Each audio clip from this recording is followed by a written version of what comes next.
Voilà, ça c'est fait. Et on va pouvoir commencer. Donc, c'est la suite. Normalement, j'aurais pu faire tout en un seul chapitre. J'ai préféré distinguer vraiment le phénomène de lumière en tant qu'onde et ensuite étudier comment elle se propage et faire vraiment un cours entier sur les lois de Descartes parce que c'est quand même un chapitre qui est un peu complexe du point de vue calculatoire. L'activité que je vous ai envoyée à faire, c'est l'activité 1 du bouquin, page 288. On en parlera à la fin du cours. Je vous montrerai l'application que vous allez pouvoir utiliser de façon à faire des mesures physiques et puis vraiment obtenir, comme si vous étiez en salle de TP. En fait. Vraiment, ça va être la même chose, sauf que là, ce sera avec un ordinateur. Et, voilà. Le quiz. Mais Axel, il faudrait que tu suives un petit peu. Hein? D'accord? Oui, on envoie ça cet après-midi ou dans le week-end, pas de problème. Alors, on est parti. Hop, que je vous ça, on va vous faire aussi des petites manifs en classe pour essayer de voir comment ça fonctionne. Bah, déjà, des choses toutes bêtes.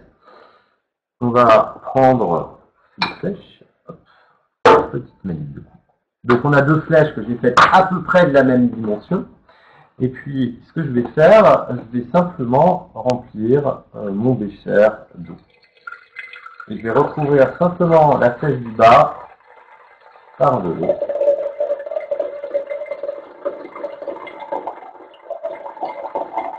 Et qu'est-ce qu'on constate? C'est simplement en fait qu'il y a eu un effet de grossissement de la flèche juste parce que j'ai rajouté de l'eau à l'intérieur. D'accord? Donc, le but de ce chapitre, ça va être un peu de comprendre ce qui se passe. Autre phénomène qu'on peut regarder, c'est lorsque je vais placer ce tube, en fait c'est juste un tube à effet que j'ai rempli avec du sulfate de cuivre, de façon à avoir cette couleur bleutée. Lorsqu'on le place à l'intérieur, ben, on a l'impression que le tube, ben, il est légèrement cassé, il ne va pas tout droit. Ça aussi, c'est un phénomène qu'on va pouvoir expliquer par les lois de Descartes. Okay, donc ça va être le but du cours d'aujourd'hui. Que l'on va faire. Alors, déjà, pour étudier ces lois de Descartes, on a besoin de comprendre comment est-ce qu'on modélise la propagation de la lumière. Donc on va commencer en Quentin, propagation de la lumière.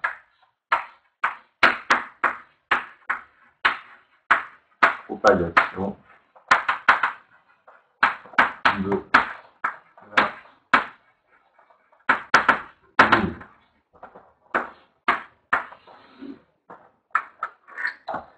Alors, on va modéliser la lumière par des rayons lumineux. Donc, qu'est-ce que c'est? Comment on va représenter un rayon lumineux? Par des segments ou par des droites orientées. Un rayon lumineux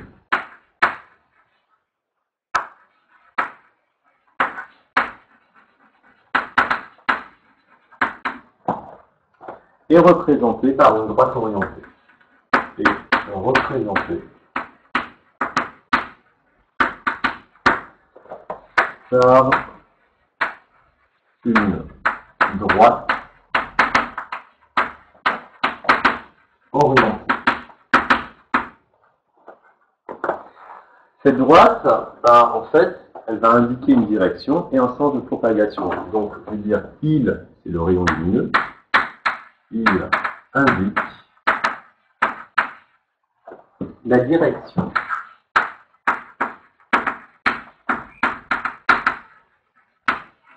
et le sens de propagation de la lumière.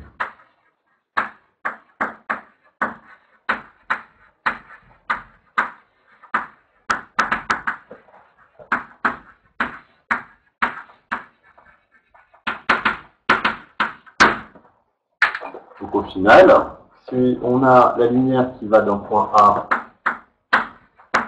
à un point B, on va représenter ça par une droite qui relie ces deux points. Et pour dire que l'on oriente la droite, on va mettre une flèche pour montrer la direction qui est suivie par la lumière, de A vers B. Voilà tout bêtement comment on représente un rayon lumineux par une droite orientée.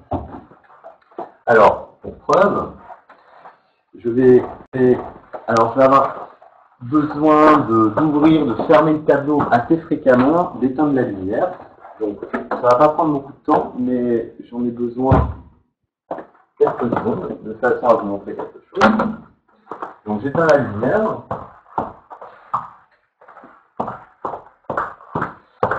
Et je vais brancher un laser. Donc vous voyez, tout ça, ce sont des rayons lumineux qui se propagent bien en ligne droite. Et là, j'ai simplement un seul rayon qui va d'un point A à un point B. Alors, ce qui est intéressant de voir, c'est que en fonction de ce qu'on va mettre sur ce rayon lumineux, si par exemple, je mets un matériau qui est transparent, je le mets en contact avec la lumière, qu'est-ce qu'on observe? On observe une déviation de cette lumière. On observe un phénomène de déviation, mais aussi à un endroit où la lumière arrive sur ce milieu transparent, ça va aussi se réfléchir. Et c'est ces deux phénomènes qu'on va essayer d'étudier par la suite. Voilà. On va essayer de voir ça. Et en fait, au final, on va essayer de comprendre des phénomènes un peu plus complexes, tels que par exemple, ici, je ne sais pas si vous voyez, j'ai un tuyau en plexiglas et qui est transparent. La lumière, si je la mets comme ça, elle passe à travers sans problème. Mais si maintenant je la fais rentrer dans une face et sous certaines conditions, ce que vous constatez, alors j'aimerais bien qu'on arrive à voir.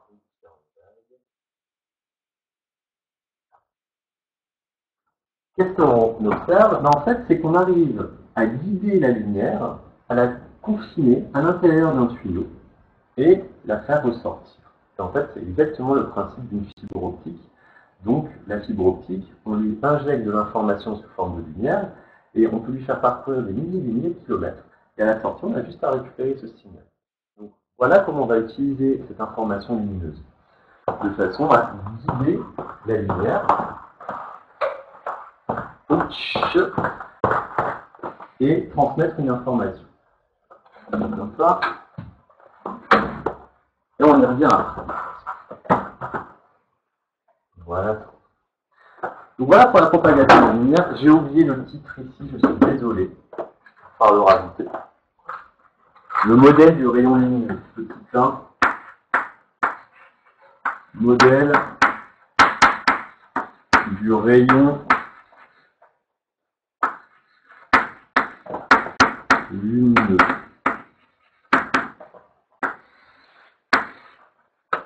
Petit 1. Rajoutez-le, j'ai oublié. Un petit rappel sur la célérité de la lumière. De célérité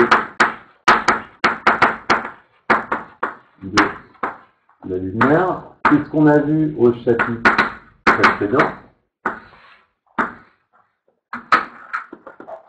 Dans le vide, et on va aussi considérer dans l'air, dans le vide,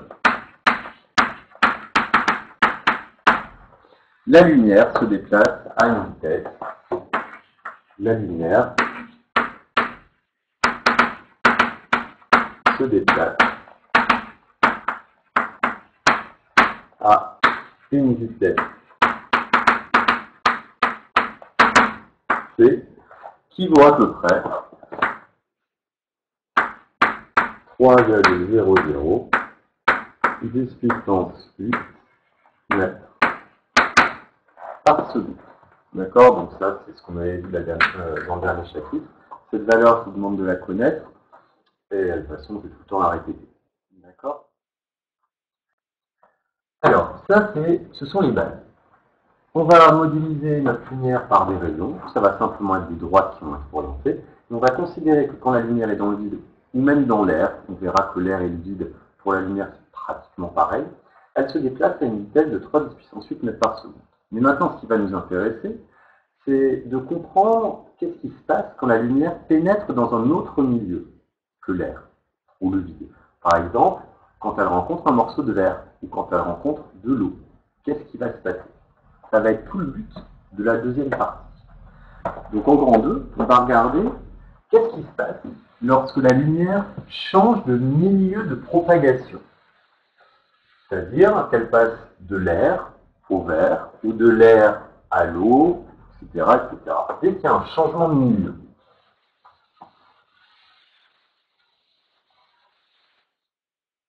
Donc, grand 2, changement du milieu de propagation.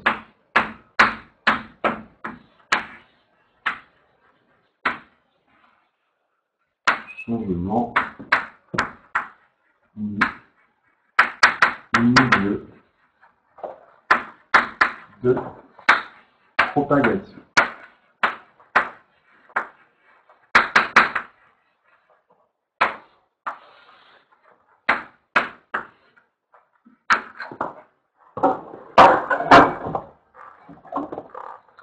Alors, qu'est-ce qui va caractériser un milieu de propagation? Ça va être ce qu'on appelle son indice optique. Et plus précisément, ce qu'on appelle l'indice de réfraction d'un milieu. Chaque milieu, que ce soit l'air, que ce soit l'eau, que ce soit le verre, que ce soit du diamant, possède un indice de réfraction qui lui est propre. Et il va falloir comprendre comment est-ce qu'on définit cet indice de réfraction. Donc, petit indice de réfraction.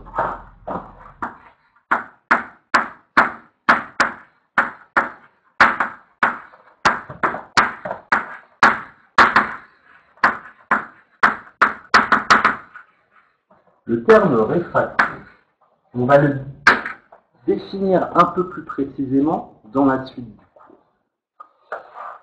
Alors, on avait déjà parlé de cet indice de réfraction et on l'avait noté N.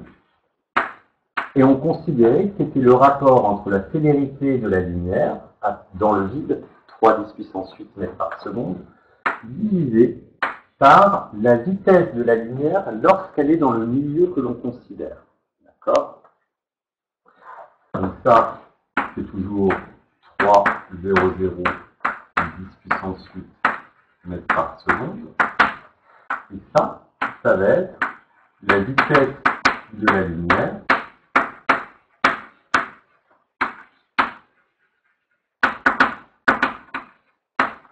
dans le milieu considéré.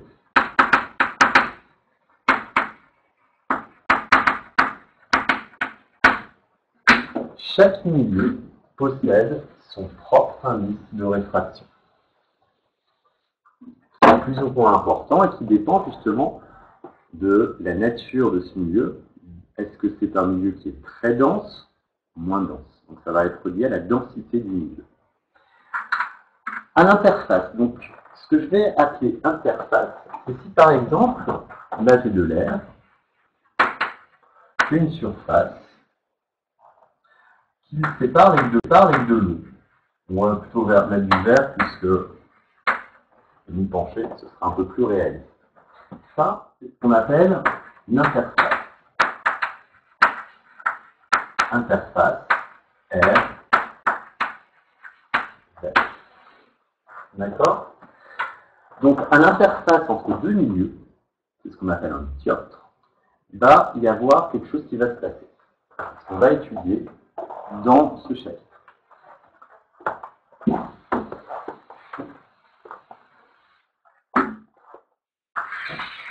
Donc, à l'interface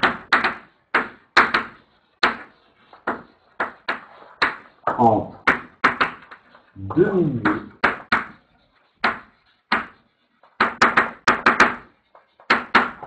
d'indices de réfraction différents,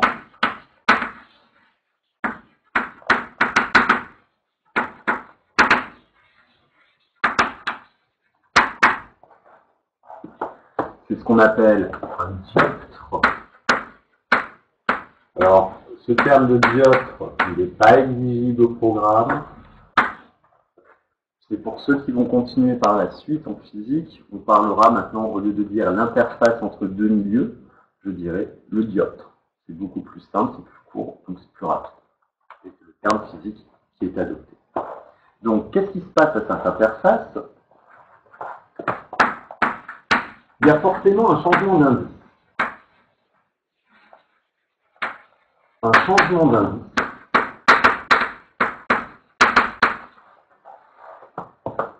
va se traduire par deux phénomènes. Un changement d'indice se traduit par des phénomènes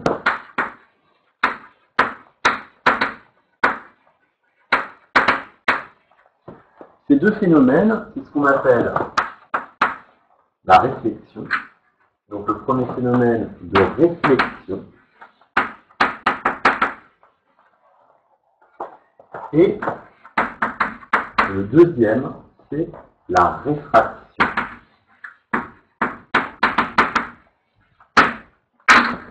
Donc voilà, ce qu'il faut que vous reteniez pour le moment, c'est que lorsque la lumière se propage d'un milieu et qu'elle entre dans un autre milieu, ben, il va y avoir deux phénomènes physiques qui vont apparaître, la réflexion et la réfraction.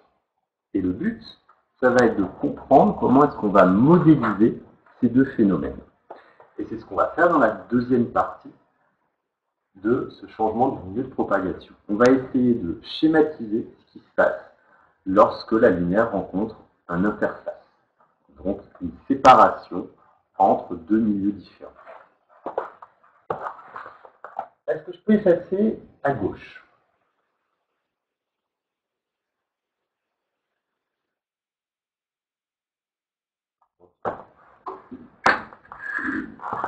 Donc là, vous allez avoir besoin d'une règle, de couleurs, de façon à ce que vous me fassiez un schéma très propre.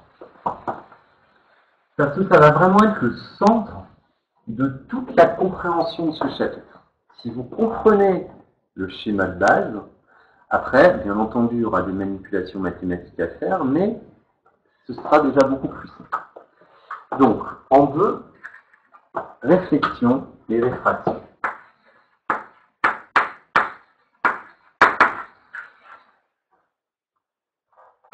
Réflexion et réfraction.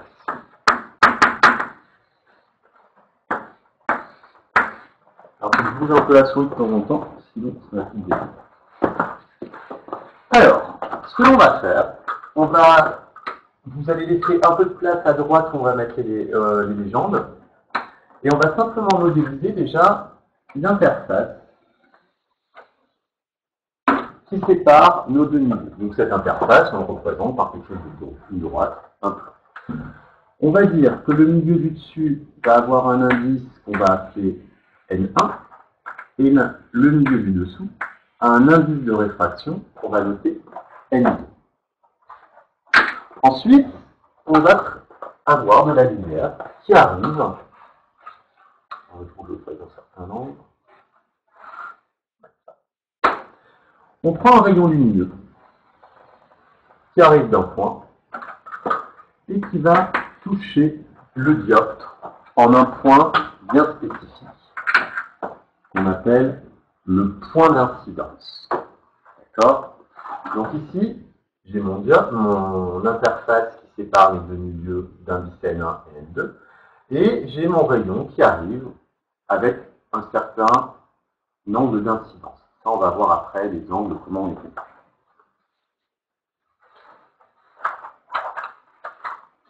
Donc, ce qui est important de voir, c'est comment on va faire nos mesures. Ce que l'on va observer, on va tracer une droite fictive en pointillé qui va être perpendiculaire à notre interface. Donc ici, perpendiculaire à l'interface en pointillé, qui passe par le point d'incidence. Vous me tracez une droite en pointillé. Et là, on va commencer à légender. Alors, ici,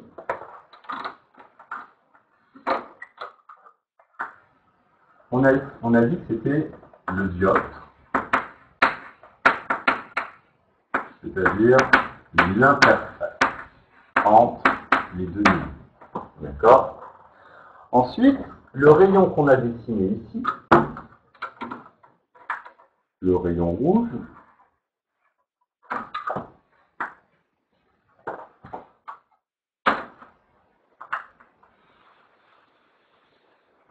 C'est ce qu'on appelle le rayon incident. Pourquoi incident? Parce que c'est celui qui arrive sur l'interface. Rayon incident. D'accord? La droite fictive qu'on a dessinée ici, c'est ce qu'on appelle la normale au dioptre.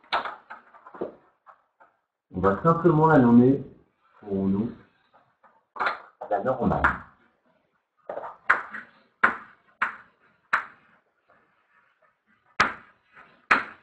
D'accord? Donc la droite fictive en pointillé, elle s'appelle la normale. Alors qu'est-ce qui va se passer? Il va y avoir une partie du rayon qui va être réfléchie de façon symétrique par rapport à la normale. Donc vous devez dessiner le symétrique du rayon incident par rapport à la normale de façon réfléchie. Donc pour faire ça, on prend un point. Là, je suis à 1.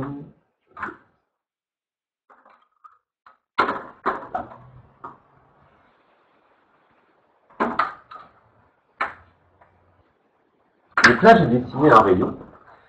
Ce rayon, c'est comme s'il rebondissait sur notre dioptre. Et ce rayon, on l'appelle le rayon réfléchi.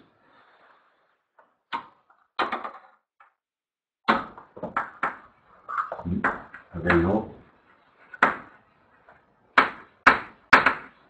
réfléchi. Et enfin, on a vu qu'il y avait un deuxième phénomène qui avait lieu. Le rayon, là, il va traverser le milieu, il va aller dans le deuxième milieu, mais il va être dévié. Il ne va pas arriver avec le même. Donc, ce que l'on va avoir, on va avoir une rupture qui va passer. Le rayon incident ne continue pas tout droit. Il est dévié. Ça correspond au phénomène de réfraction. C'est pour ça que ce dernier rayon, on l'appelle le rayon réfractif.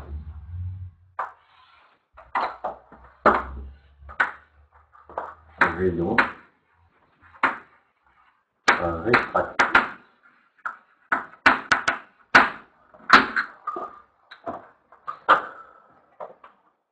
Donc, ce qu'il va falloir connaître, c'est déjà ce schéma de base. Et il va falloir savoir l'utiliser et aussi faire des mesures d'angle. Donc vous allez avoir besoin normalement d'un rapporteur. Sauf que dans l'activité, le rapporteur il sera directement inclus dans le logiciel, etc. Donc ce sera beaucoup plus simple à faire. Alors pour faire ces mesures d'angle, par contre, il faut les faire de façon précise et de façon conventionnelle. Pour ça, les mesures, elles se font toujours par rapport à la normale. Donc, qu'est-ce qu'on va dire? On va dire que l'on a un angle I1 ici. I1, ça va être ce qu'on appelle l'angle d'incidence. Donc, c'est l'angle sous lequel arrive le rayon. Donc, le rayon, s'il arrive suivant la normale, I1 vaudra 0 degré. Au maximum, il peut valoir 90 degrés. Donc I1 est compris entre 0 et 90 degrés. Ensuite, on en a un deuxième, c'est cet angle R. R, c'est ce que j'appelle l'angle de comment on va l'appeler? L'angle de réflexion.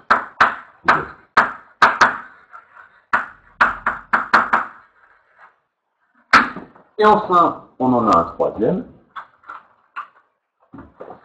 Toujours qu'on mesure par rapport à la normale, c'est celui-ci ici.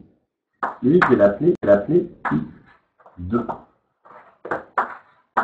I2, c'est l'angle de réfraction.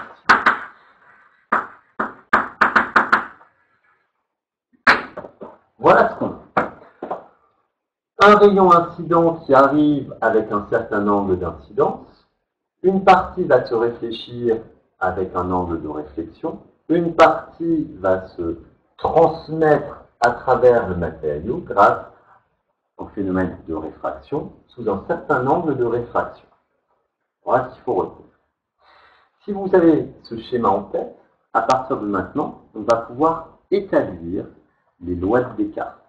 Donc ce schéma, gardez-le toujours en tête, il va être très important, puisque je vais toujours me référer à ces angles, I1, R et I2, de façon à établir des relations mathématiques qui existent entre ces rayons. Les rayons lumineux, c'est ce qui nous intéresse, c'est de comprendre comment est-ce qu'ils vont interagir dans les différents milieux.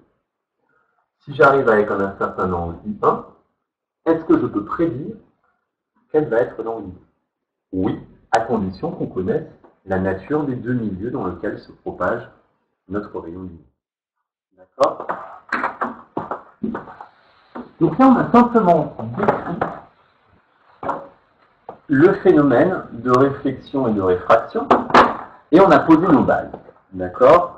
Le but maintenant, c'est de mathématiser l'ensemble.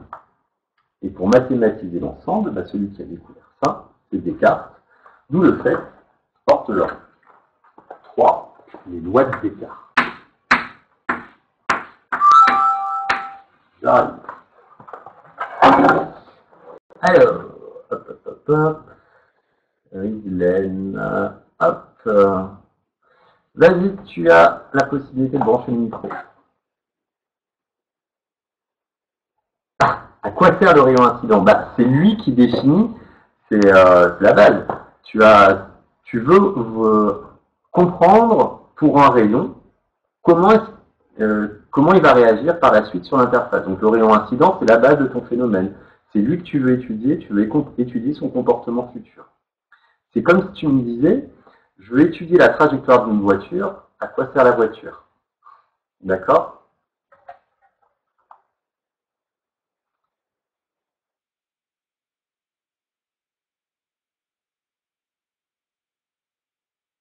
Hélène, c'est OK?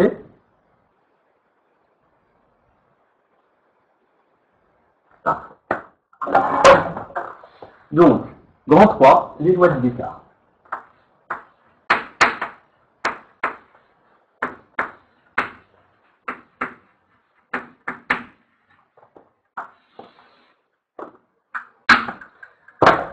Alors, les lois de Descartes, normalement, la plus. Oui. Alors, Chiara, mais c'est quoi la relation? Justement, c'est ce qu'on va chercher, c'est ce que je vais pas vous le démontrer, mais c'est le but des lois de Descartes, c'est de donner la relation qui existe entre ces angles. D'accord? Très bien. Vous voulez aller trop vite à chaque fois. Alors, il y a deux lois de Descartes. En fait, il y en a trois, mais la deuxième, j'en ai mis deux en ligne. Donc, la première loi de Descartes. Hein? Première loi de Descartes. Arrive.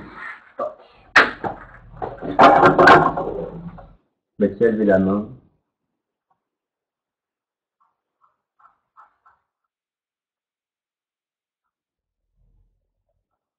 Je sais pas. C'est rien. Alors, la première loi de Descartes, c'est ce qu'elle dit. Bon, elle n'est pas très utile pour nous. Le rayon incident. Bien dit. Le rayon réfléchi.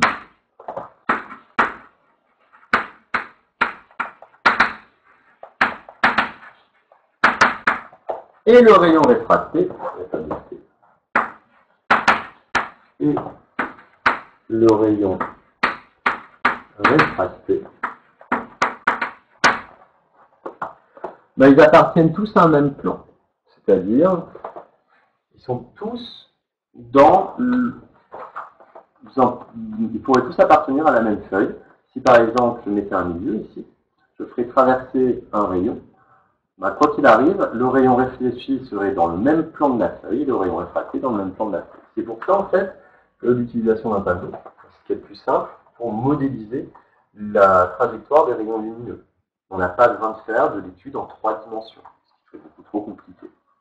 Donc le rayon incident, le rayon réfléchi et le rayon réfracté sont tous dans un même temps. Ils sont tous dans un même plan. C'est la première loi. Personnellement, on ne va pas s'en servir. Je le dis de suite, ce n'est pas la loi la plus importante des lois de Descartes. Celle qui va m'importer le plus, ça va être la deuxième loi de Descartes, qui, elle, va vraiment donner la relation mathématique qui existe entre I1 et I2. C'est ces relations qu'il va falloir que vous manipulez. On va prendre du temps. À la fin, je vais vous donner aussi une liste d'exercices, tous les exercices qu'on va faire au fur et à mesure. Pareil, on ne va pas tout faire. Vous prenez le temps de le faire. Moi, ce qui m'importe le plus, c'est que vous fassiez l'activité expérimentale. D'accord? C'est ça qui va être important pour que vous compreniez les choses. Lilian, connexion toute pourrie. Si le deuxième milieu est un miroir, exact, il n'y a pas de rayon réfractaire. Alors, pas réfractaire, réfracté. C'est ça, exactement. Mais là, on rentre dans un autre domaine de l'optique, qui est l'optique des miroirs. On peut aussi l'étudier, mais ça ne se fait pas au niveau de seconde. Les miroirs, c'est tout un domaine encore d'étude. Et c'est vrai que si là, vous avez un milieu qui est complètement réfléchissant, c'est-à-dire qui ne transmet pas la lumière, qui n'est pas transparent, il va avoir de la réflexion. D'accord? Très bonne question. C'est bon, Lilian?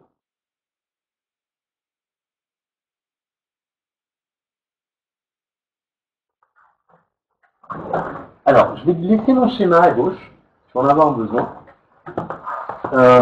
Donc, est-ce que je peux effacer la partie droite? Est-ce que vous avez bien noté? Juste la première loi de Descartes. Ça.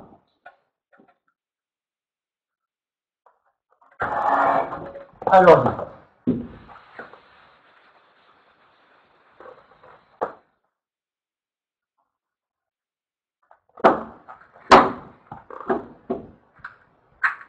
deuxièmement, après la première loi, la deuxième loi. Donc, petit 2.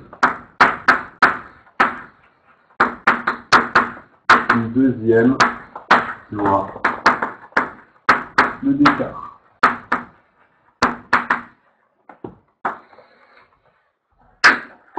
Alors, comme on a dit, et que vous voulez Chiara, c'était la relation entre tous les angles. C'est Chiara si vous voulez ou pas?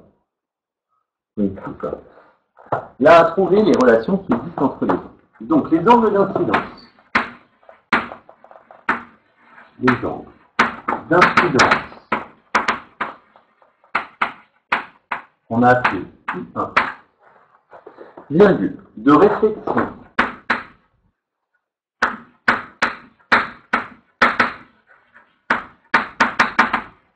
Qu'on a appelé R. Et de réfraction.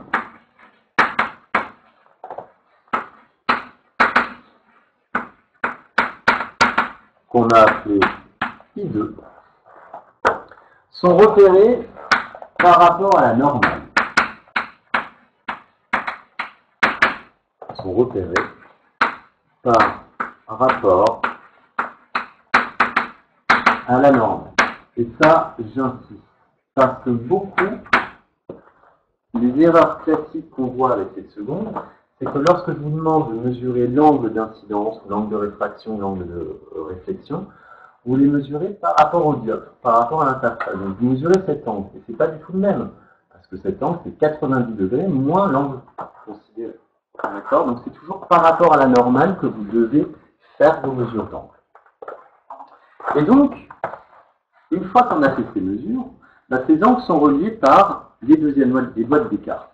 Donc il y a la loi de Descartes pour la réflexion.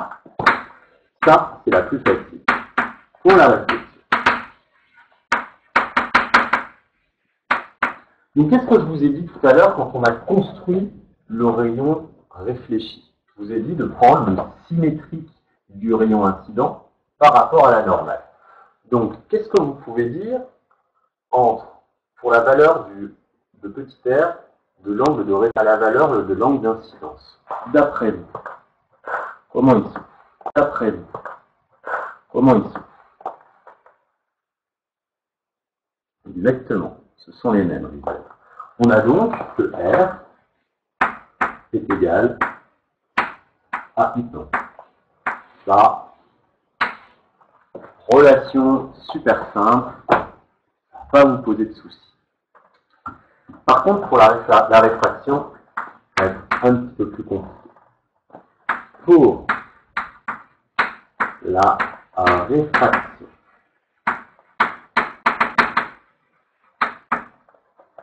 là, ce qu'on va avoir, on va avoir une relation qui va osciller donc I1 avec I2, mais qui va faire intervenir les indices. Et donc la relation qu'on a, c'est que l'indice du premier milieu multiplié par le sinus de l'angle d'incidence est égal à l'indice du deuxième milieu multiplié par le sinus de l'angle réfracté. Voilà la loi de Descartes pour la réfraction. Alors, on pourrait le prouver, mais ça fait appel à ce qu'on appelle le théorème de Fermat. Et c'est un petit peu compliqué. Mais si vous continuez en physique, pas au lycée en tout cas, mais plus tard, vous le démontrerez. Donc ce que je vous demande, c'est de connaître cette relation. N1 sinus I1 est égal à N2 sinus I2. D'accord? Et c'est en fait tout le but de l'activité que je vous propose à partir du bouquin et du simulateur informatique de la réfraction que vous allez avoir à disposition. Ça, c'est tout ce qu'on va étudier après. Pour le cours, voilà. Vous voyez, il n'y a pas grand-chose. Mais là, on va prendre le temps d'essayer vraiment d'exploiter cette relation. Et avant de commencer les exercices, on va regarder cette activité pour la découverte de la réfraction. Et je vais vous montrer comment vous allez utiliser les différents logiciels. Normalement, il y en a qu'un, ça devrait suffire. Mais peut-être que sur certains ordres, ça ne va pas fonctionner, donc on va en trouver d'autres. Mais on saura toujours quel est le rayon incident. Alors, en théorie, oui, je vais toujours vous donner le rayon incident, et puis ce sera à vous de me dire où va aller le rayon réfléchi, où va aller le rayon réfracté. Mais rien ne m'empêche de vous donner le rayon réfracté, de me dire d'où provenait le rayon incident. Parce que si vous connaissez les deux, vous pouvez remonter à I1. D'accord? C'est bon, Cara?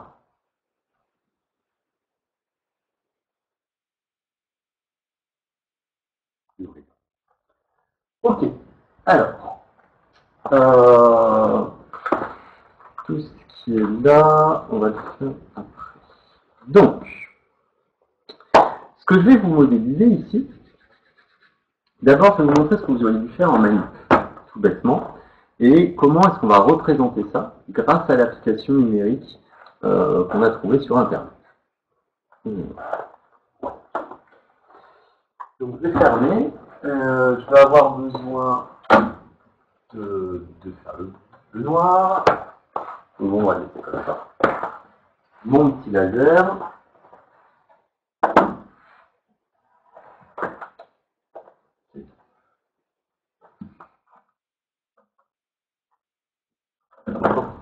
Donc je vais éteindre la lumière.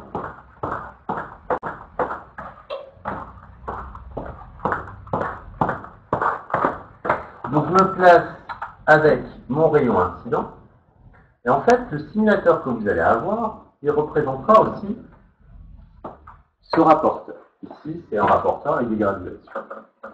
Vous allez avoir la possibilité de placer des hémicylindres. Des hémicylindres, c'est des demi-cercles au final, qui sont constitués par un matériau bien précis. Ici, c'est le plexiglas. Le but de l'activité que vous allez avoir, c'est de trouver la valeur de l'indice de ce plexiglas.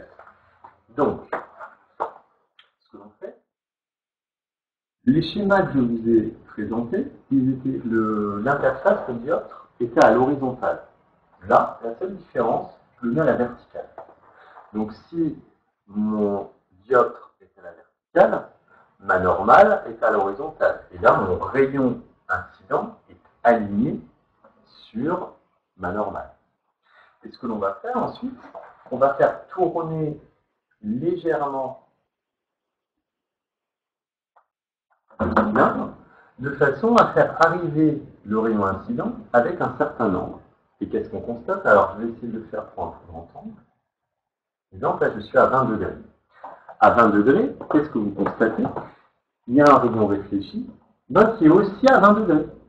Ce qui prouve qu'on a bien l'angle d'incidence qui est égal à l'angle de réflexion. Et maintenant, ce que vous pouvez faire, c'est mesurer aussi l'angle réfracté, puisque là, on a notre graduation qui est aussi de l'autre côté. Et ce que l'on constate, par exemple, lorsque mon angle d'incidence est à 20 degrés, je vois que mon angle de réfraction, lui, est à 13 degrés. Et je vais faire ça pour plusieurs mesures. Je vais passer ensuite à 25 degrés, 30 degrés, jusqu'à 40 degrés, etc., etc. Donc, à chaque fois, je vais faire ces mesures entre la valeur de l'angle d'incidence et la valeur de l'angle de réfraction. Alors, expérimentalement, à un certain moment, ça devient super difficile de voir les choses.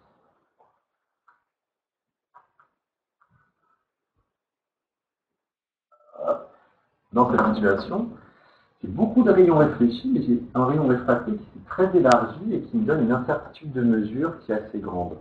Dans ces conditions, c'est pas facile à voir. Alors vous, l'avantage, c'est qu'avec l'animation qui vous est proposée, c'est que les mesures, elles sont très précises. D'accord? Expérimentalement, bien entendu, ça ne se passe pas comme ça.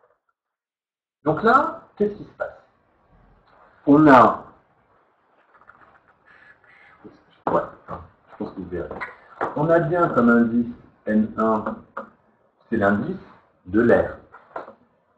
Puisque avant de rentrer dans les cylindres, la lumière est dans l'air. L'indice de l'air, on va dire que c'est égal à 1. Pourquoi? Parce qu'on considère que la lumière se déplace aussi rapidement. J'ai l'impression que j'ai une connexion très mauvaise. Non, ça va mieux? Non, ça va mieux. Okay. Donc je disais que l'indice du premier lieu, c'était l'indice de l'air, et que l'indice de l'air valait 1, puisqu'on considère que la vitesse de la lumière dans le vide, c'est pareil que celle dans l'air. C'est pas exactement vrai, il y a une petite différence, mais dans nos approximations, on dira toujours que l'indice de l'air, ça vaut 1, parce que la vitesse de la lumière dans l'air, c'est la même que la vitesse de la lumière dans le vide.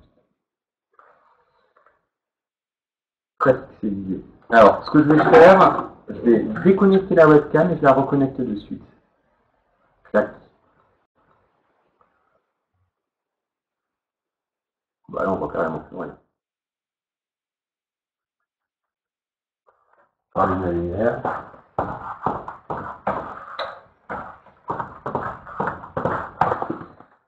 Ouais, j'ai un problème de... Ah, voilà. Ok, je rééteins la lumière.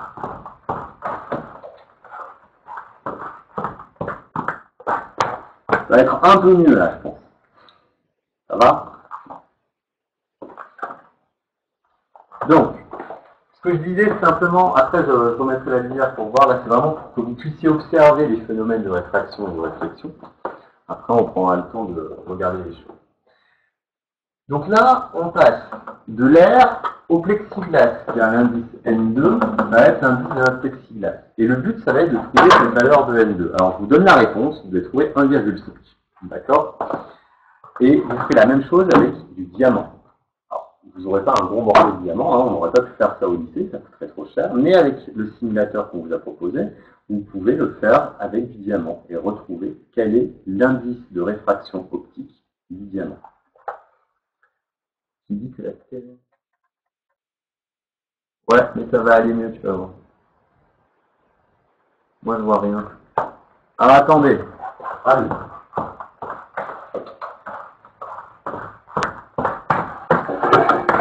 Ça va mieux ou pas?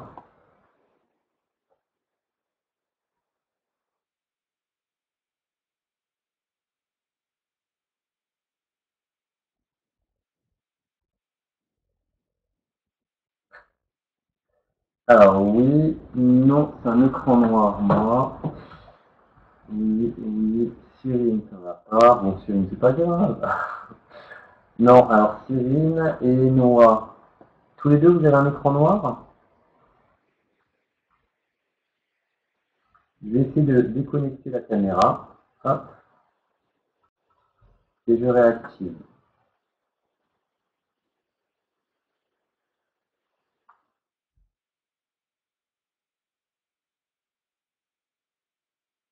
Angelina, Cyrine, c'est mieux?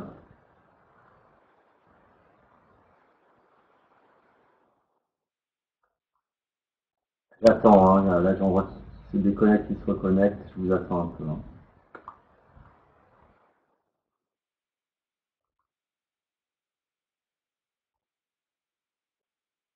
Vive la technologie.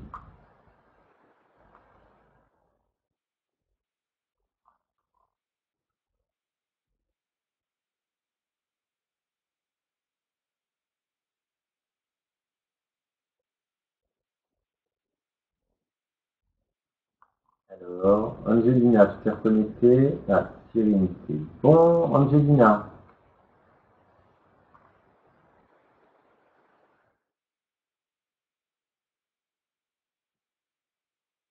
nickel.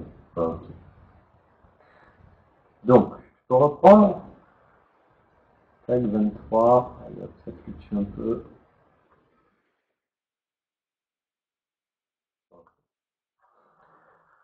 Donc en fait, ce que je disais, c'est que on a la lumière qui commence à aller dans l'air, et ensuite, elle va dans le deuxième milieu, qui est le plexiglas.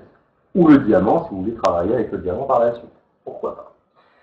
Et donc, ça va vous permettre de comprendre, en faisant ces mesures, ce qui se passe du point de vue réfraction, et de remonter à la valeur de M2. Ça va être. Alors, il y a juste un phénomène que je voudrais vous faire comprendre, qui n'est pas exigible, mais simplement pour vous montrer comment est-ce qu'on arrive à guider de la lumière à l'intérieur d'un milieu qui est complètement transparent. Si vous avez bien vu. Donc là, je vais devoir rééteindre, j'espère que ça ne va pas se faire de bon.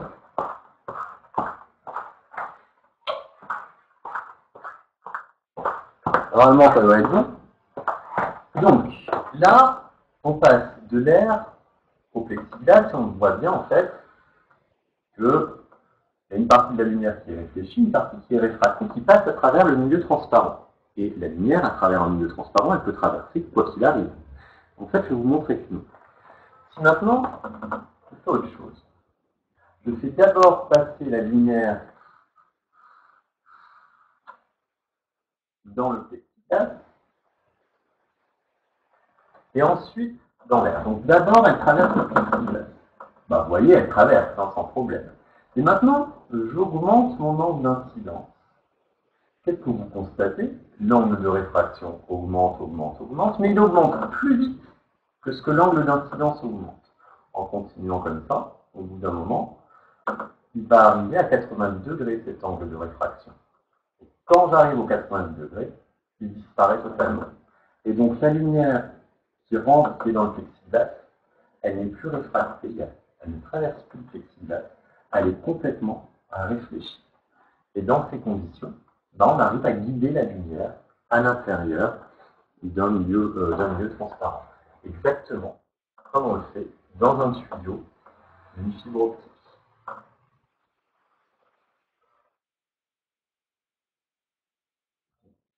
On voit les réflexions, on voit les réflexions de la lumière à l'intérieur de ma fibre optique. Alors, mais je ne comprends pas où est la normale. Alors, je vais rallumer pour vous montrer où est la normale.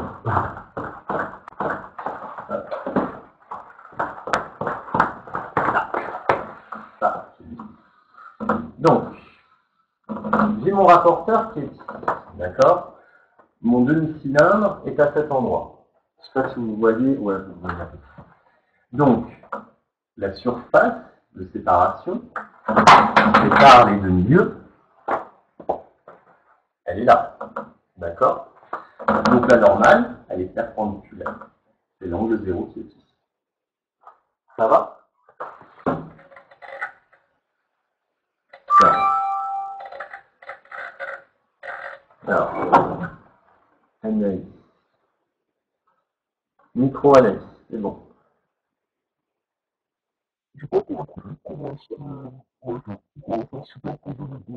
Alors, on ne comprend pas du tout. Vas-y, refais.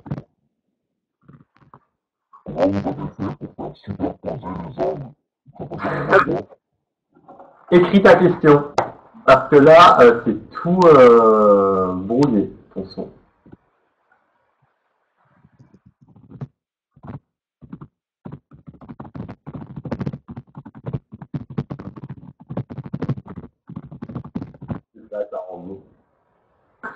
Alors, comment on fait pour faire superposer les angles et faire un angle droit? Superposer les angles et faire un angle droit. Je comprends pas ta question. Tu veux faire superposer lesquels angles? Tu peux pas les faire superposer puisqu'ils sont tous indépendants, les angles de réfraction, de réflexion et de réfraction. Mais dans certaines conditions, oui, tu peux avoir un angle droit entre ton rayon incident et ton rayon réfléchi. Ah, pour qu'il n'y ait plus d'angle réfracté. Alors, pour qu'il n'y ait plus de rayon réfracté, justement, il faut que ton... Alors, je rééteins.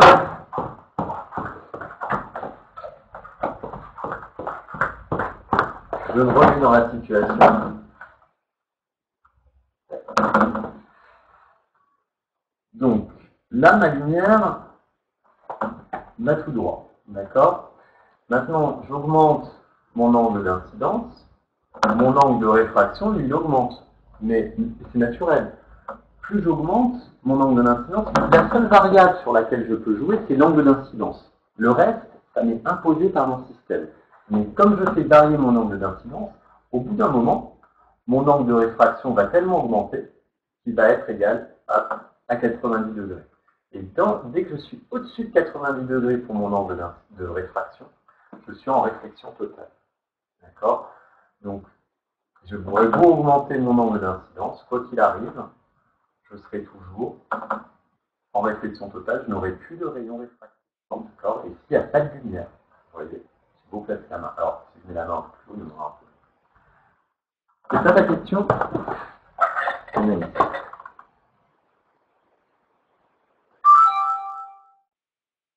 Non. Pourquoi il n'y a pas une autre interface quand le rayon lumineux passe ensuite du plexiglas à l'air? Bah si, justement, l'interface qu'on étudie ici, c'est l'interface plexiglas-air. Le fait qu'avant ici je sois dans l'air, je rentre dans le plexiglas, c'est pas grave. Pourquoi? Parce que j'ai un demi-cylindre, et le demi-cylindre, c'est pas une surface plate. Donc dans ce cas-là, on arrive toujours à 90 degrés, si tu veux, sur l'interface air-plexiglas. Donc l'interface qui nous intéresse à l'heure actuelle, c'est vraiment l'interface plexiglas air. C'est comme en fait si j'avais collé mon laser directement sur le plexiglas pour dire qu'il est tout le temps dans le plexiglas mon rayon de départ. Donc il y a toujours un seul interface qu'on étudie. C'est bon, Lilian?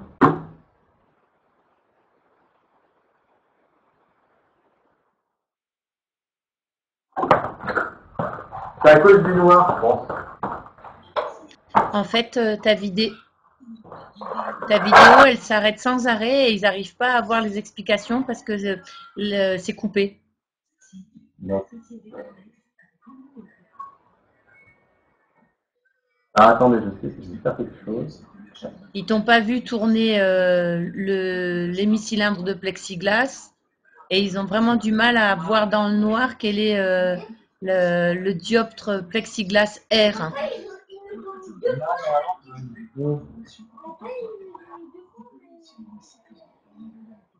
Ouais, là c'est mieux. Là c'est mieux. J'ai l'impression que quand je mets dans le noir, ça fait tout bleu. Je vois pas pourquoi, mais... Ouais, la vidéo elle s'arrête, on te voit même pas tourner le plexiglas. Je vois tout noir, moi, Cyril. Déconnecte, reconnecte. De toute façon, le cours, on a tout.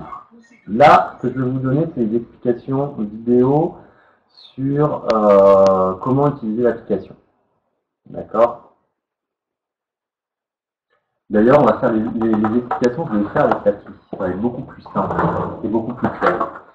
Alors, le temps de tout installer. Ça. Vas-y. Ça. Ça, je laisse ça. Alors, là.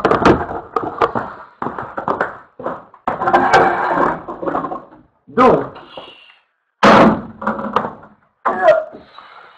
ici, il faut aligner ça.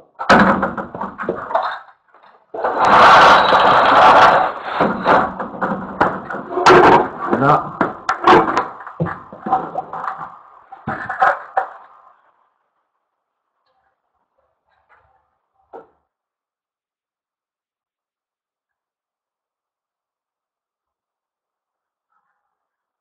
Et alors, ensuite, il faut que je prenne.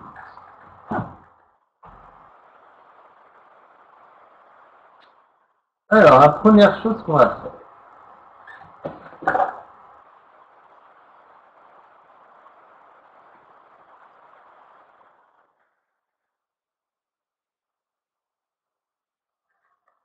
Déjà, l'activité.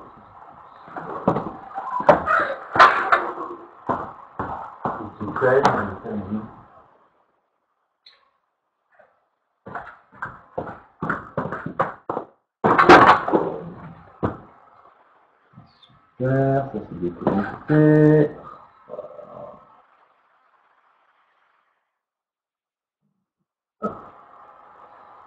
Là, normalement, vous voyez bien quoi. Alors tout à l'heure, j'ai fait cours avec les arts appliqués comme ça, et ça marchait bien, et ça fait pas mes vidéos. Donc, ça c'est l'activité qui est dans votre bouquin. Donc, à la découverte de la réfraction, et le but, comment décrire mathématiquement le phénomène de réfraction. D'accord. Le matériel que vous avez à votre disposition, normalement, c'est une source laser, un demi-cylindre en plexiglas et un support gradué. Vous voyez, vous avez votre source de lumière, vous mesurez l'angle d'incidence, on va grossir. Voilà. L'angle d'incidence que vous mesurez. Là, à 0 degré, c'est ce qu'on appelle la normale. L'angle d'incidence est ici. Et nous, comme ce qui nous intéresse, c'est le phénomène de réfraction, on n'a pas représenté le rayon réfléchi. Donc le rayon réfracté, vous le mesurez à cet endroit. Le but étant de trouver quel est l'indice de ce morceau de plexiglas N2. D'accord? La souris, elle est là. Et là, je ferme. Donc, on vous parle de différentes relations. On vous rappelle la proportionnalité. Et le but, donc il y a une petite vidéo que je vous laisse aller voir, c'est un petit supplément numérique que je vous conseille. Et le but, c'est de savoir quelles sont les mesures que vous devez effectuer pour vérifier la voie de Descartes. En sachant que vous, les mesures que vous faites, c'est les angles de. Pour un angle d'incidence, vous allez avoir un angle de réfraction donné. Mais travailler directement sur ces valeurs, ça ne va pas vous aider, vu que dans la formule mathématique de la loi de Descartes de réfraction, il y a les sinus des angles qui apparaissent. D'où l'importance d'utiliser une appli. Alors, cette appli, je la retrouve, elle est chez moi, où des fois il y a des micro-coupures, sûrement. Donc je vais essayer de parler lentement. Alors, il faut que je me connecte. Pourquoi se déconnecter toujours sur ces sites?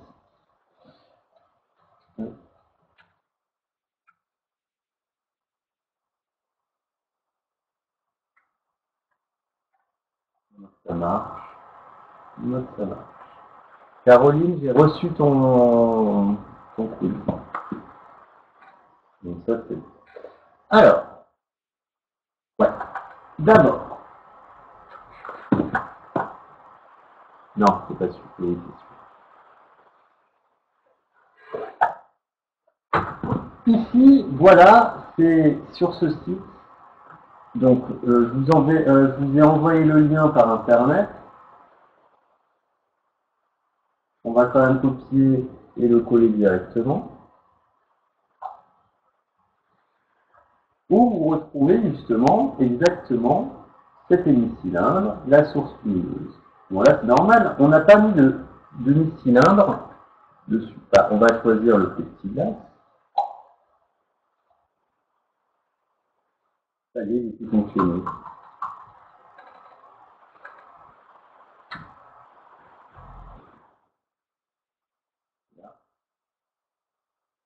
Voilà. Donc là, il y a un demi-cylindre de plexiglas qui apparaît. Et ensuite, ce que l'on peut faire, c'est faire tourner ce cylindre qui va mesurer les angles. Et à vous de mesurer les angles d'incidence en vert et l'angle de réfraction qui lui est associé. D'accord. Je vous laisse un petit peu regarder, cliquer étude de la réfraction R plexiglas. En fait, ça vous donne un tableau qui va vous donner I2 sinus I2, I1 sinus I1 qui est associé. Vous allez devoir remplir I2 et le sinus I2. Et au fur et à mesure, vous allez avoir un graphe qui va se construire. Ce graphe, vous vous en doutez, ça va être une droite linéaire, donc qui caractérise la proportionnalité. D'où le fait que dans l'activité, on vous fait un rappel de maths, un complément de maths sur la proportionnalité, parce que vous allez en avoir besoin. D'accord. Et en fait, ce que vous allez arriver à montrer, c'est que ce coefficient de proportionnalité, il va être relié à l'indice optique de réfraction de votre plexiglas ou du diamant. Alors, si après vous voulez travailler avec le diamant, on se passe avec le diamant et on va avoir des autres valeurs. D'accord, tout bêtement. Pour revenir avec notre plexiglas avant, si maintenant, c'était ça que je voulais vous montrer tout à l'heure. Je fais d'abord passer la lumière dans le plexiglas et ensuite dans l'air. Ce que l'on voit, c'est que l'angle de réfraction, il augmente plus vite que l'angle d'incidence. À tel point que si j'augmente, à un moment, et c'est assez délicat, à un moment, je vais obtenir 90 degrés pour mon angle de réfraction et il ne pourra pas aller plus loin. Il va directement rentrer. Voilà, j'y suis. Mon 90 degrés. Et si j'augmente encore un tout petit peu mon angle d'incidence, qu'est-ce qui va se passer? Je serai en réflexion totale. Il n'y aura plus de lumière qui arrivera à traverser le matériau transparent. Il restera piégé à l'intérieur. Donc là, j'ai plus qu'à mettre encore une surface plane ici plutôt qu'un demi-cercle, et la lumière continuera à se propager. Est-ce que c'est clair? Ça va? J'ai une petite précision. Ils doivent mettre le doigt pour fabriquer les points. Les points ne s'affichent pas tout seuls quand ils mettent les chiffres de I2. On peut voir tout seul, ça va pas faire bien. Alors, si cette appli ne marche pas, il y en a une autre. Alors que je la trie, va tomber. Il y a celle-là. Donc,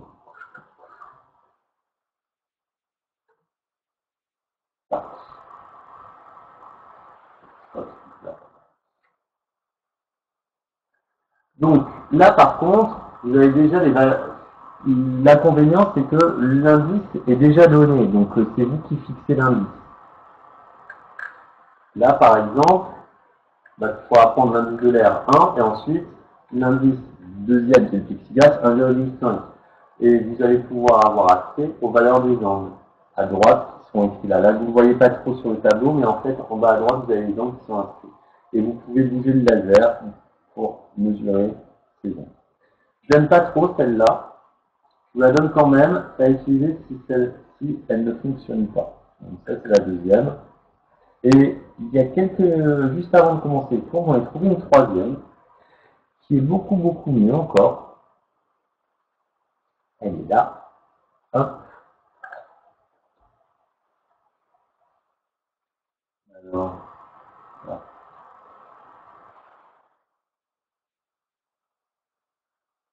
Donc c'est fait par l'Université du Colorado. C'est ici. Hop. Bien.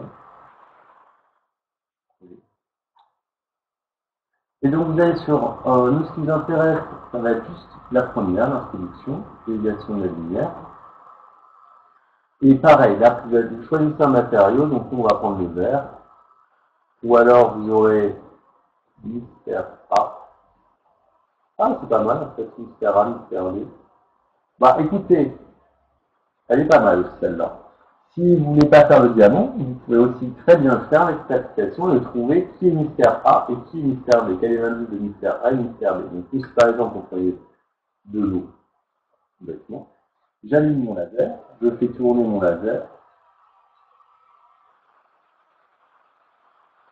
Avec le rapporteur qui est là, je peux mesurer mes angles. Sauf que il faut bien le mettre par rapport à la normale. Ça, c'est un petit peu compliqué, vous tournez, etc. Mais vous pouvez mesurer vos angles avec ce rapporteur. D'accord? Donc ça, c'est un autre outil qui est possible à utiliser. Utilisez le premier. Utilisez le premier. Voilà, est-ce que vous avez compris ce qu'il fallait faire donc, pour cette activité?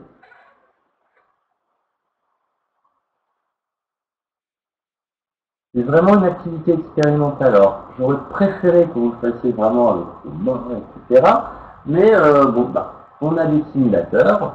On peut continuer à vous faire des petites manifs, malgré tout, avec ça. Il faut que vous y réfléchissiez à tête reposée. Et donc, après, ce qu'on va faire, on va commencer. Alors, qu'est-ce que ça nous dit ?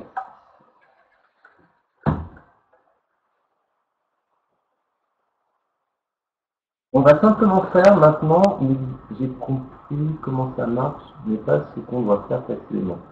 Tu dois retrouver la valeur de l'indice du plexiglas. D'accord? C'est ça l'objectif de cette activité expérimentale.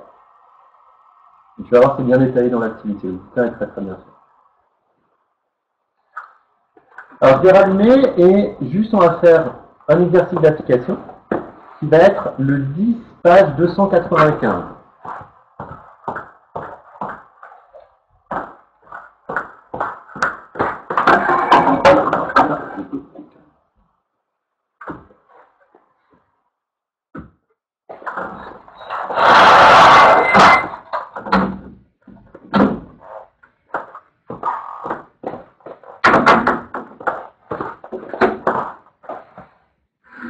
Et on finira là-dessus.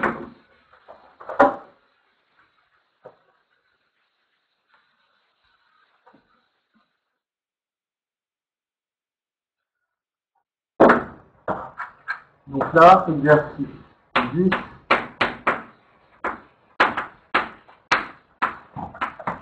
page 195. Et je vous donne que 295, pardon. Et je vous donnerai la liste de tous les exercices que j'ai prévu de faire dans ce chapitre. Ça, si vous avez du temps. C'est quelle activité pour vendredi prochain? Tu as reçu un mail dans lequel c'est écrit page 288.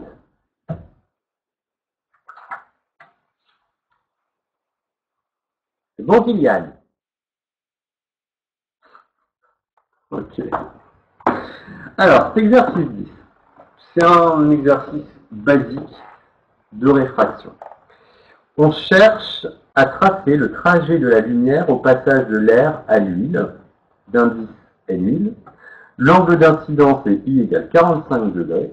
Faire le schéma de la situation, déterminer l'angle de réfraction et l'angle de réflexion. C'est vraiment la base, d'accord? Donc, premièrement, faire le schéma de la situation. Vous aurez toujours cette question. Petit 1. Schéma de la situation.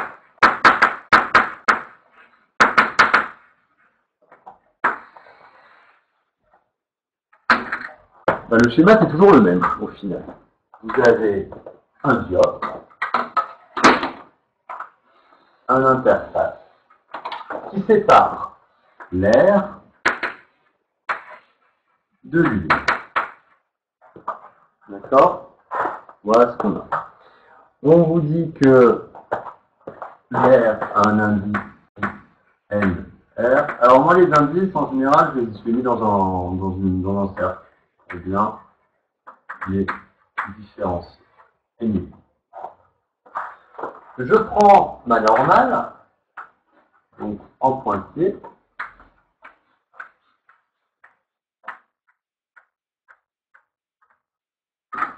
D'accord. Et je dessine mon angle d'incidence. Alors, Caro, on a un rapporteur ou pas par ici?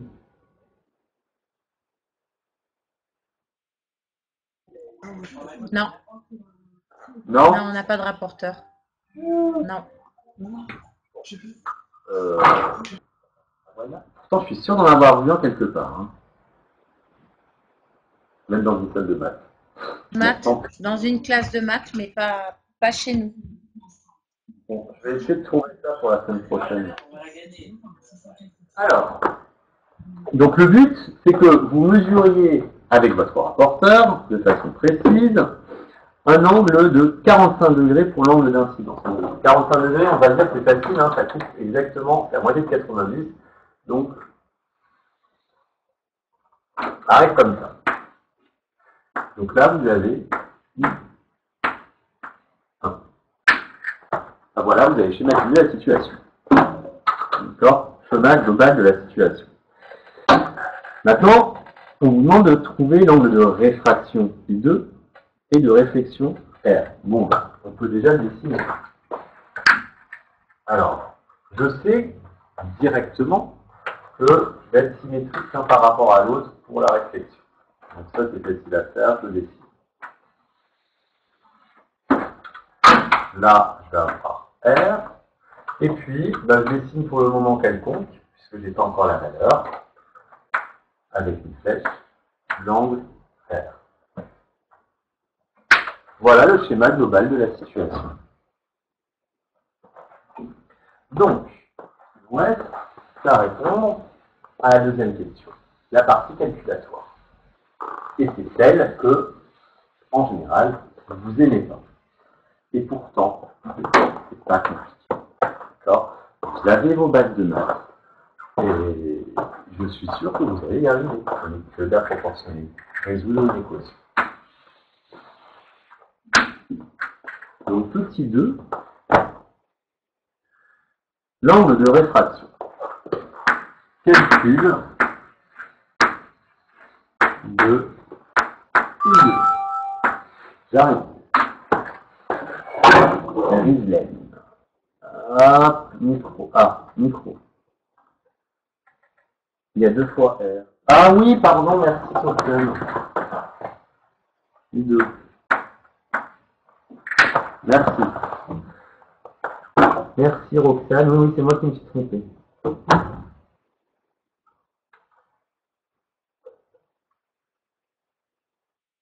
C'est bon, c'est corrigé. Ouh la vache, ils sont réactifs, hein. Mais c'est bien, bien. Alors, pour calculer I2, on va utiliser la loi de Descartes pour la réfraction. D'après la loi de Descartes pour la réfraction. Vous pouvez dire que l'indice du premier milieu, c'est l'indice de l'air. NR fois sinus I1 est égal à l'indice de l'huile fois sinus de I2. Et moi, ce que je cherche, c'est I2. Donc, ce que je peux dire,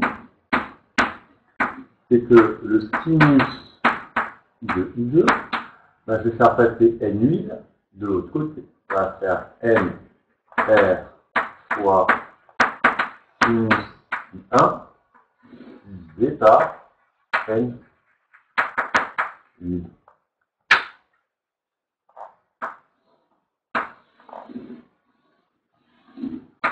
Alors vous allez me dire, oui, mais ça ne donne pas I2, ça donne le sinus de l'angle I2. Mais c'est pas grave, avec votre calculette, vous appuyez sur la touche sinus -1 et arc.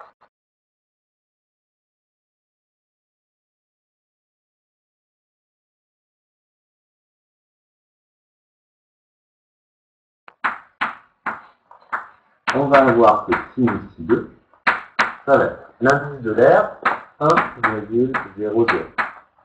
L'indice de l'huile est donné à 1,40.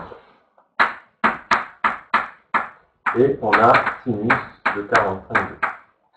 Alors, là aussi, il va falloir faire très attention avec votre mode de fonctionnement de calculette. Votre calculette, elle peut fonctionner soit en degrés, soit en radians. Donc, il faut absolument que vous vous renseigniez sur votre calculette, de savoir comment est-ce qu'on passe d'un mode à un autre. Et vérifier que vous êtes bien en mode degré. Quand vous faites des calculs avec des degrés, vous devez être en mode degré. Sinon, le résultat sera faux. D'accord? C'est très, très, très important. Donc, si on calcule ça,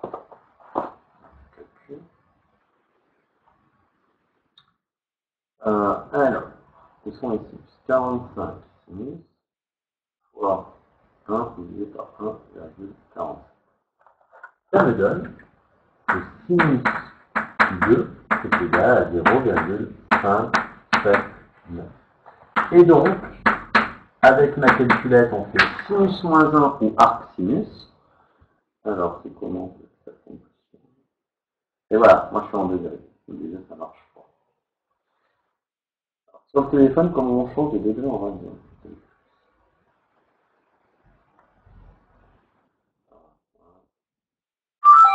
Voilà, donc il y a une petite erreur, moi déjà, hop. Calcul du sinus. Oui. Comment je fais arriver à sinus I2? Là, tu as NR fois sinus I1 et N8 fois sinus I2. Je veux isoler sinus I2, qui est multiplié avec N8. Ben, pour le faire passer de l'autre côté, comme N8 est un multiplié, ben, je le fais diviser. C'est tout. Ça va? D'accord, ok. On refait une dernière fois. Là, je pars de la relation de Descartes. Je veux isoler sinus I2. Donc, je dois faire passer N1000 de l'autre côté. Donc, comme il est multiplié, je le divise. Voilà pourquoi j'ai cette relation. Ensuite, je tape dans ma calculette. 1,47. Ça me donne 0,48,1. Et je fais... alors, comment on fait ça? I2 me donne à 28,10 degrés.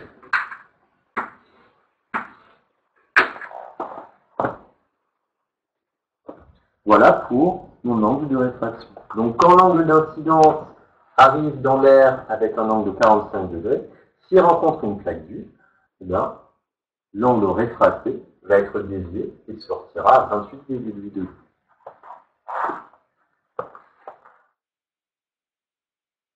Les données, elles sont en dessous de l'exercice.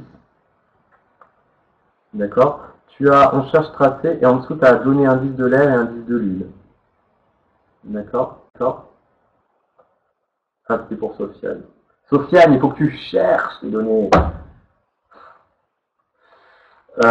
Et pour l'angle de réflexion, voilà, c'est facile.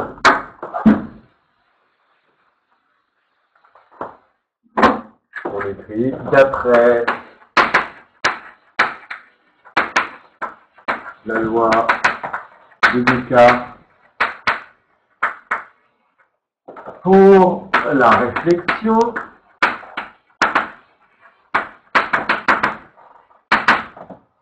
R est égal à I, I1 dans notre cas, donc application numérique, R est égal à 45 degrés. Bon, celle-là, pas compris. Comment on connaît l'angle I2? Non, c'est ce que tu cherches, comment on dit. C'est bon en fait. Excuse-moi, quand ils font arc sinus sur leur calculette, ils reviennent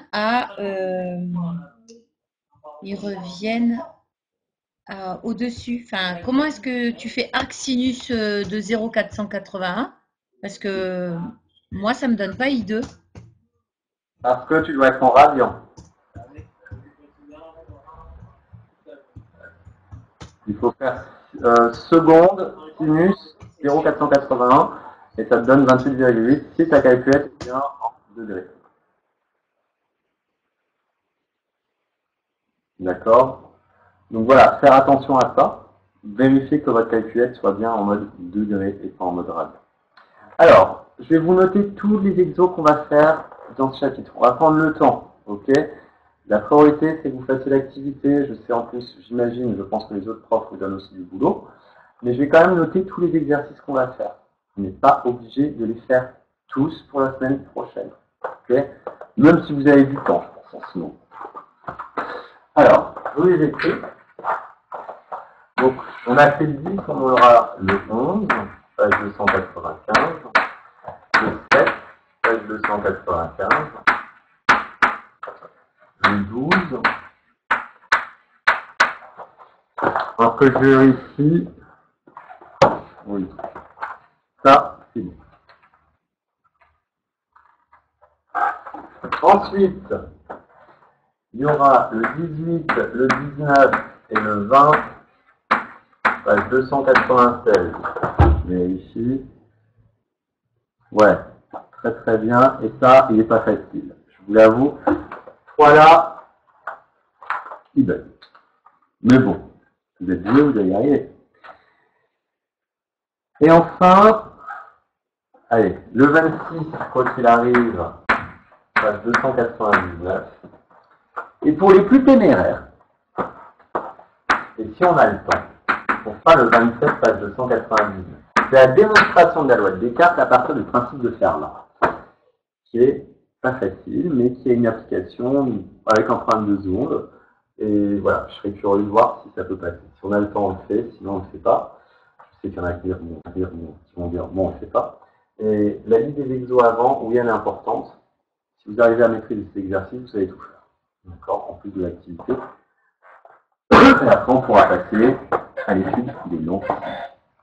Mais je pense que ça va nous tenir ça jusqu'aux vacances. D'accord? On a encore 2 semaines de temps. Voilà, est-ce que vous avez des questions?